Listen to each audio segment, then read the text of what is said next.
Today I want to talk about how to become God's chosen ones. I very often wonder how life on earth would have unfolded if there had not been an event of disobedience in the Garden of Eden. As a child, I often fantasized about what my life would be like if I didn't have to go to school, do my homework, and help around the house. But this is only fantasy, and the truth is that the first two people in the Garden of Eden did not meet the standards of God.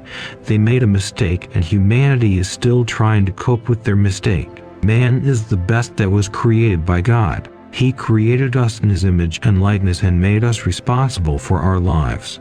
And man was given the right to choose between obedience and disobedience. God did not want to create a soulless and thoughtless robot. He created a son who wants to communicate with Him, and this choice will be voluntary. But every time I reread the book of Genesis, I ask myself the same question: why Eve believed the snake if she knew the glory of God and understood the responsibility for disobedience? One thing needs to be understood here: as soon as we begin to doubt the Word of God, a tragic and irreversible outcome immediately arises. We must remember that if God is perfect, then His instructions are perfect. The disobedience of Adam and Eve led to separation from God's grace, from the splendor and beauty that surrounded them.